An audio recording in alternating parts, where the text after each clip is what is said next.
Hey guys, welcome to Elation Podcast today. We are here with the amazing recording artist, RJ. How you doing, bud? I'm good, man. All right, man. It's good to see you. Yeah, hell yeah, likewise. How's man. everything been? Good, man. It's real good.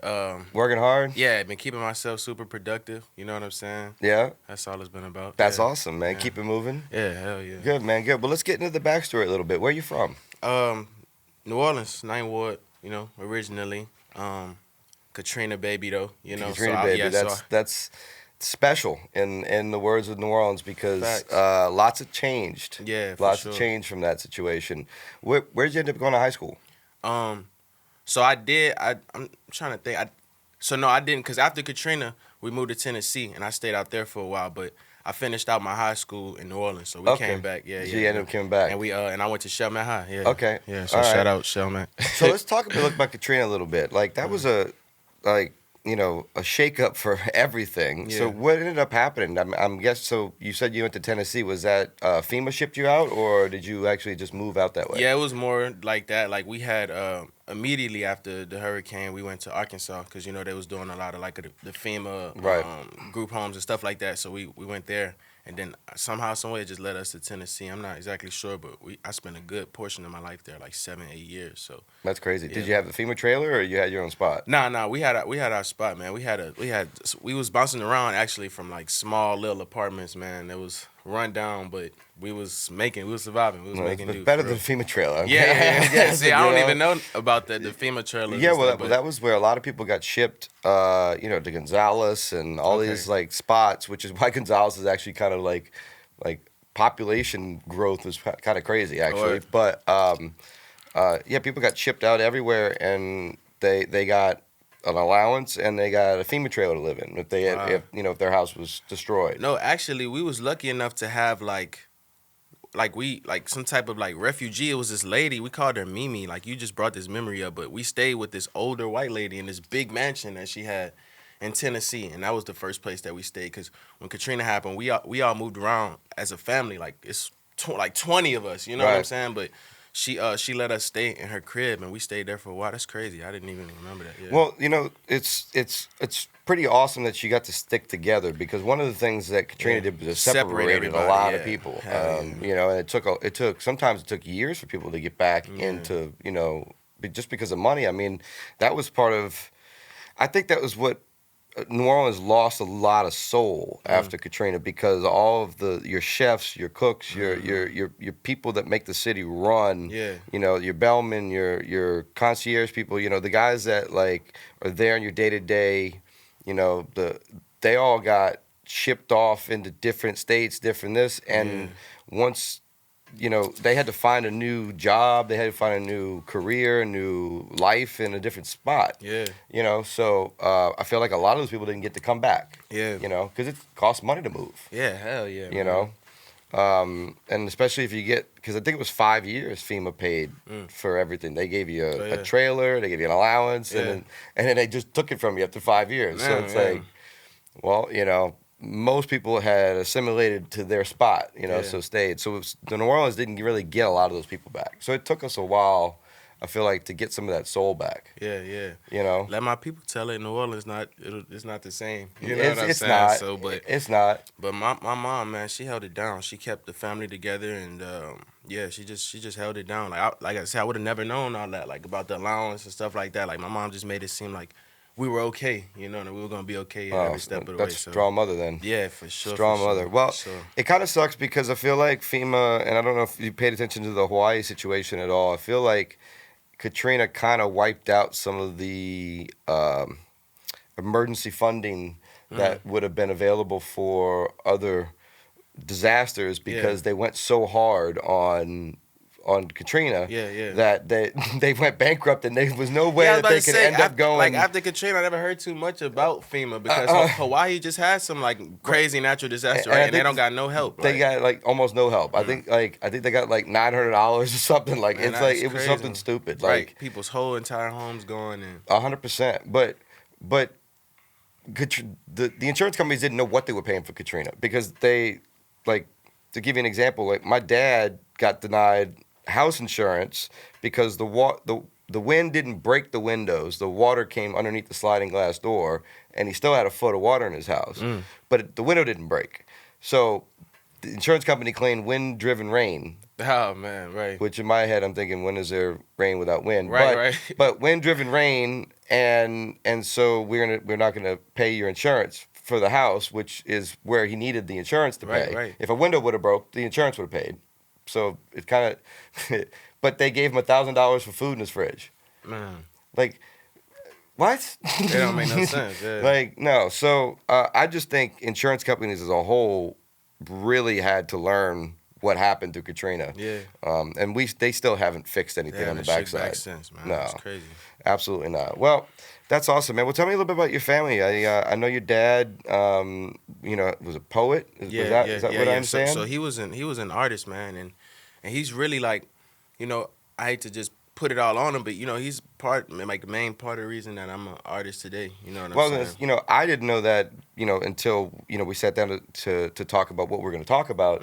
Like, I knowing that now, it makes sense knowing your personality and how you work on your writing, and because you don't just say a word or any words on your tracks. You sit and you write. You really spend time on writing. Like, one thing that I love about stories or songs and stuff in general is like how things could come full circle. You know what I'm saying? In songs, like, you start with something and then you tell a story in between and then you end with what you started with. You know what I'm saying? So it gotta make sense. But yeah, my dad was an artist. He was a local artist. He was actually doing good. Like, I was his #1 fan. You know what I'm saying? I had all the mixtapes. That's awesome. And everything. That's awesome. And stuff like that. And I used to play around the crib and stuff like that. Like, so was it rap? Or, he was rapping. Yeah, he was rapping. But it's crazy though, cause I sing, right? But that don't just come from thin air. Like, my dad was always like a rapper, like gangster, you know what I'm saying? But when he was walking around the crib, he'd be singing like Jodeci. Right. But never do that on the records, Right. For whatever reason, but Right. I just picked that up like, damn, like, he could really do it. I want to really do it, you know what I'm saying? And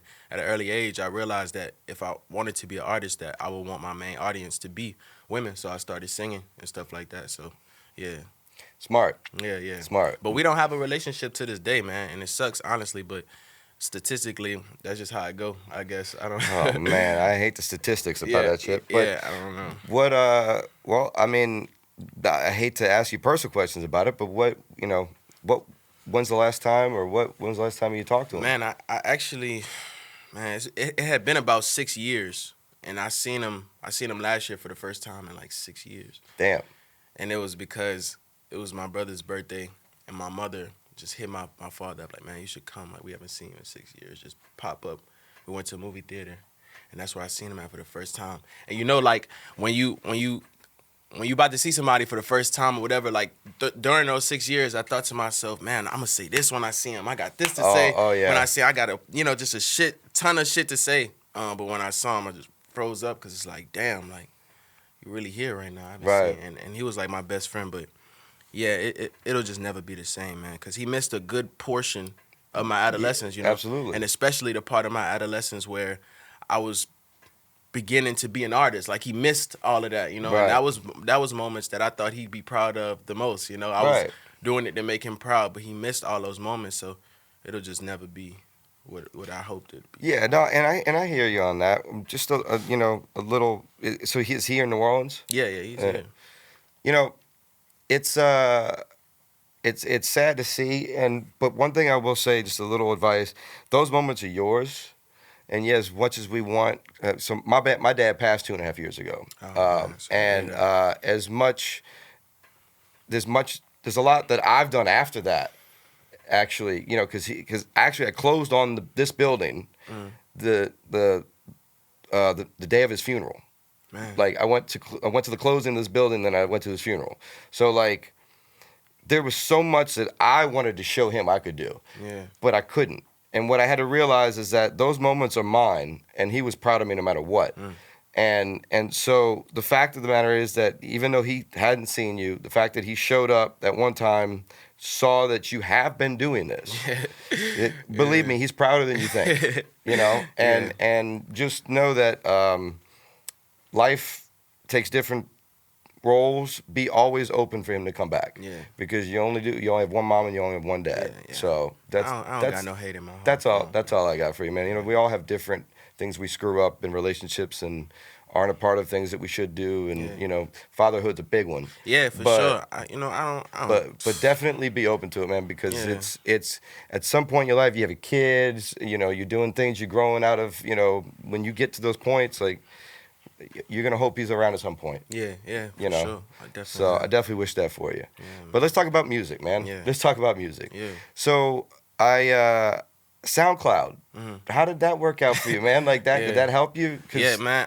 And it's crazy. I think this year, or it was last year, we actually got to go up to the SoundCloud office, like in New York, and that was major for me because SoundCloud is where I started. Like, SoundCloud is what birthed my artistry for real. Yeah. Because it gave me a platform as a young artist to put music out when I didn't know how to put. You know, it's a lot easier to distribute music now on Apple Music Right. and all of this and all this. But in 2016.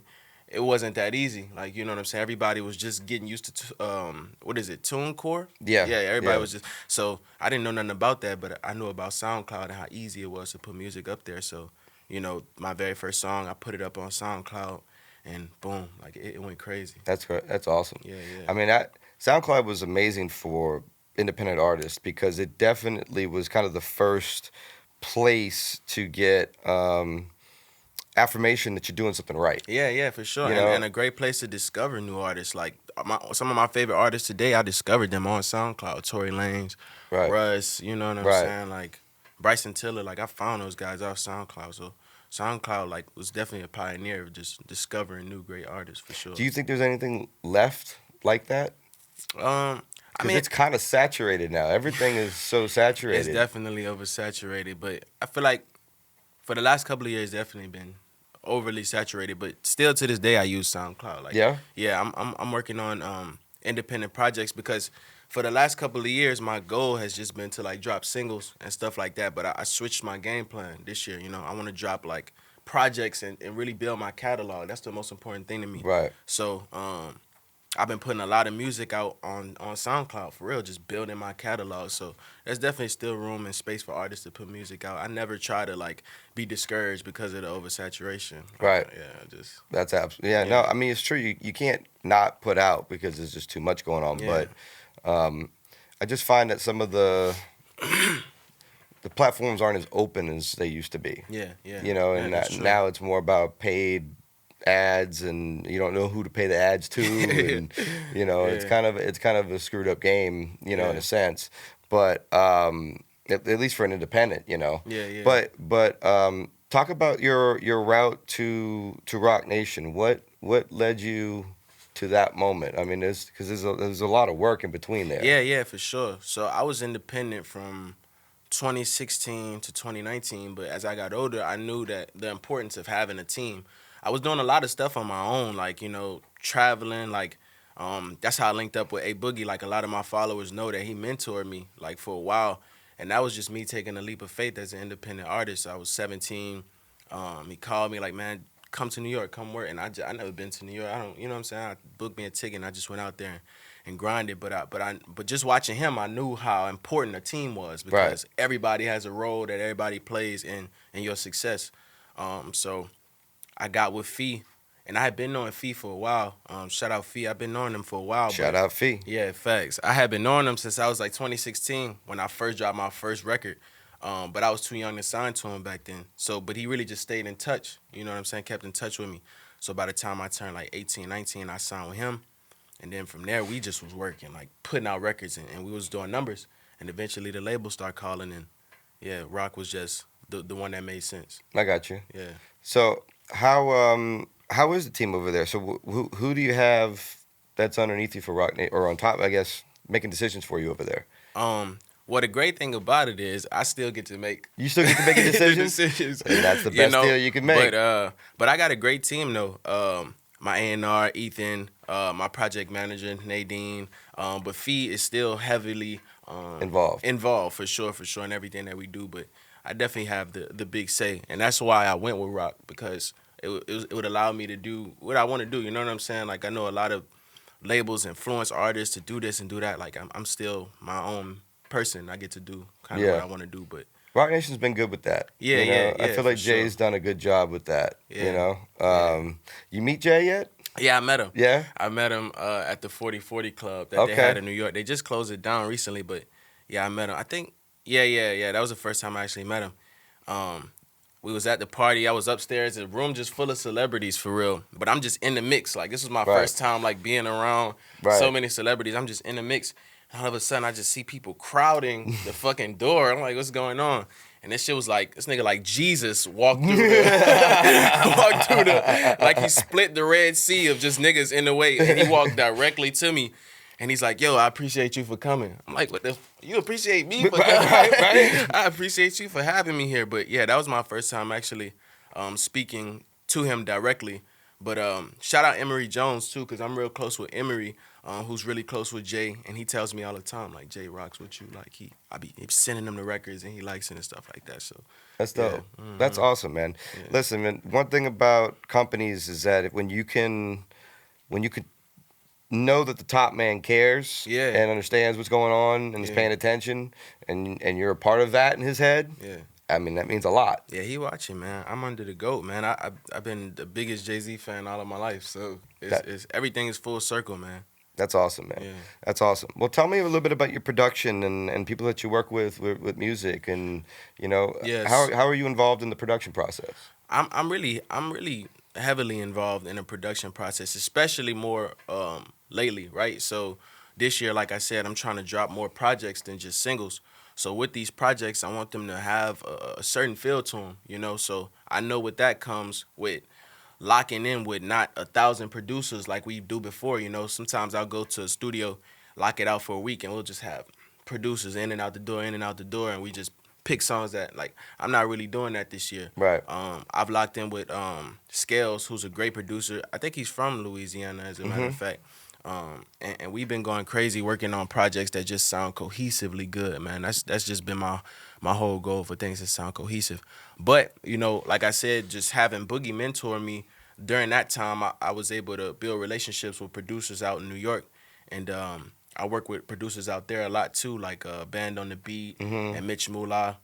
Mitch Moolah actually did the record. I forgot where in New York he's from, but he's from New York. But he did the A Boogie record that I have on my You're the Problem album. So just production wise, I got a good sound right now, but I'm trying to keep my circle small. Right. I don't want to get too crazy. Cause my biggest thing for me as an artist is, like, I can do anything, right? Like, I could get on a dance hall beat, I can get on some turn up stuff, but like I said, lately, just being cohesive, I think I'll be able to attack the audience. There's a glue from finding a couple people that you truly like to work with that you can build off of. Exactly. You know, and exactly. I feel like working with too many people, you can get scattered around and you can start to sound like a bunch of different artists. That for sure, but Dave, not only that, but it's just like, for example, we went to New York not too long ago, and we was at this beautiful studio, man, and one of my A&Rs pulled up to the studio. She had some producers come through, and these guys were fucking incredible. I made one of the best songs, I think, it's in my vault. It's like one of the best songs I've ever created.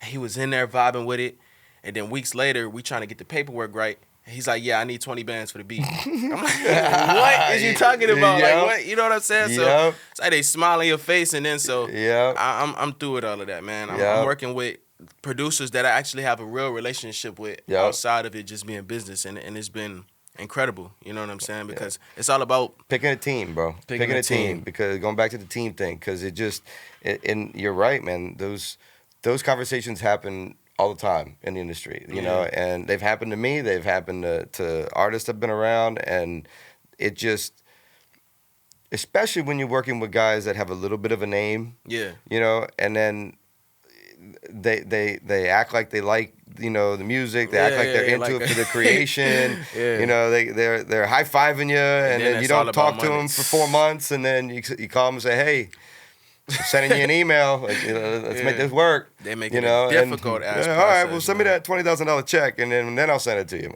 Huh? So I'm just and truth be told, I don't have a problem paying $20,000 for a beat when I get there. You know what I'm saying? But obviously, I'm not at the point that I want to be just yet. So I need guys that understand that and see the vision. You know what I'm saying? If you don't see the vision, we not doing nothing, man. No, man. Well, it's almost extortion, though. Yeah, it really. You know, because it's like, because they know I'm signed to rock. You know what I'm saying? That's why they try to do this shit. If I was an independent but they also artist, know you like the song. Come on, man. So it's like, you know, it's like, well, am I gonna let the song go? You know, like and that's been the hardest shit right now because I'm like, damn, I don't want to let this song go. We didn't try to remake the beat and shit, but I hate doing that. Like it changed the whole vibe. It changes everything. Yeah, it'll never be the same. That vibe is that vibe.